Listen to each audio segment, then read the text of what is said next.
मानसि आरो मैदेरनि गेजेराव सोमजिनाय मोगा-मोगि जाथायखौ होबथानो थाखाय बिटिसि हाग्रा बिफाननि बाखनायथाव राहा। थांनाय गोलाव समनिफ्रायनो हाग्राजों नांजाबनाय ओनसोलाव रायजो जाबोनाय गामियारि सुबुं आरो हाग्रानि मैदेरनि गेजेराव सोमजिनाय मोगा-मोगि जाथायखौ होबथानो थाखाय प्रमद बर' दैदेननाय सरकारा बे समाव बायदि रोखोमनि हाबाफारि लानायखौ नुनो मोननाय जादों। बेबायदिनो दिनै उदालगुरि जिल्लानि सिङाव थानाय तामुलपुर जिल्ला सिमना ओनसोलनि बरनदि वाइल्ड लाइफ सेंसुरियाव सलार फेन्सिं गायसननो थाखाय गोदानै अन्थाइ खाम्फा बिख'नानै होयो बिटिसिनि हाग्रा बिफाननि मावफुं सोद्रोमा रनजित बसुमतारिया।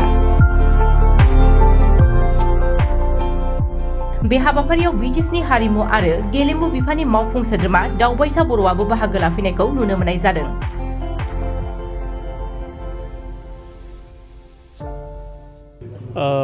जोंनि बिटिआर सरकारनि हाग्रा बिफाननि मानगोनां रनजित बसुमतारि बिथांखौ आङो आंनिफ्राय लोगोसे जोंनि उदालगुरि जिल्ला बिसेसकयनि बे भेरगाव साब डिभिजननिफ्राय रोजा रोजा साबायखर जासिगोन।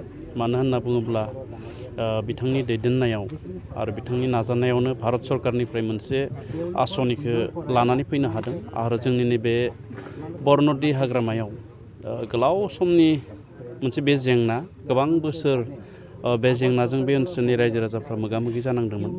मैदेर आरो मानसिनि जि मोनसे जुजिनाय जायखौ मेन एलिफेन्ट कनफ्लिक्ट होननानै सारा आसामावनो मुंदांखा जादों। मैदेरबो थैयो, मानसिबो थैयो। दा बे मोनसे जेंनाया जोबनो गैयै मोनसे जेंनामोन आरो बिनि थाखायनो भारत सरकारनि मोनसे स्किम जायखौ सलार फेन्सिं माने सान्दुंनि गोहोजों फेन्सिं होनाय बे हाबाफारिखौ दिनै बेहाय बेखेवनाय जाबाय।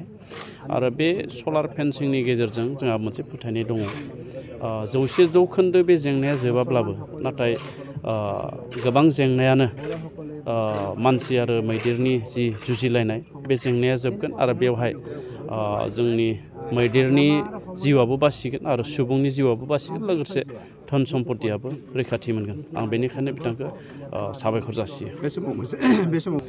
बियो मोनसे बार्निं कुइसन बियो नैबे अभयारण्य एबा बियो जाबाय मोनसे वाइल्ड लाइफ सेंसुरि।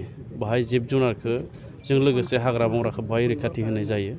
नाथाय जोङो नुबाय गोबां जाहोनाव हाग्रायाव जिब जुनार जानाय जि आदार जायखौ जोङो जिब जुनारा जायो बिफां लाइफां बा बिफां लाइफांनि फिथाइ बेबायदि जायखौ जोङो आदार होननानै बुंदों बिसोरनि बे आदारा थारैनो जोबबोदों जायनि थाखाय आदार नागिरनानै हाग्रानिफ्राय मानसि थाग्रा खुलिसिम एबा गामिसिम फैयो। दा बिनि जेंनानि सायाव सावरायनाय जादों। जोङो खननै जेसेबांखिनि वाइल्ड लाइफआव एबा हाग्रा बिफानाव खामानि मावग्रा NGOफोर दङ आरो जोंनि एक्सपार्टफोर वाइल्ड लाइफनि बिथांमोनखौ लानानै जोंनि बिटिआर सरकारनि प्रमद बर' बिथांनि दैदेननायाव खननै जोङो सावरायखांबाय।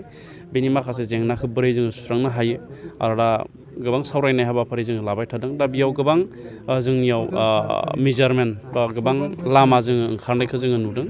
दा बेयाव खायद एबा आदारनि बिफां गायनायनिफ्राय लानानै माखासे एलिफेन्ट करिडरफोर दङ जायफोरखौ मानसिफ्रा दखल खालामनानै दङ बेफोरखौ क्लियार खालामनाय।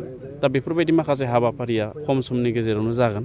दा बिदि जुदि खालामना होनो हायोब्ला हाग्रायाव जिब जुनार थानाय बा बिथांमोना आदारनि आंखाल जानांनाय बिनिफ्राय जेंनानिफ्राय बिथांमोनाबो बा जिब जुनाराबो बारग'गोन आरो होमब्लानिया हाग्रानिफ्राय मानसि थाग्रा थावनियाव मैदेरानो होन बा गुबुन जुनारानो होन ओंखारबोनाया जथेस्थ' खम जागोन होननानै साननाय दं।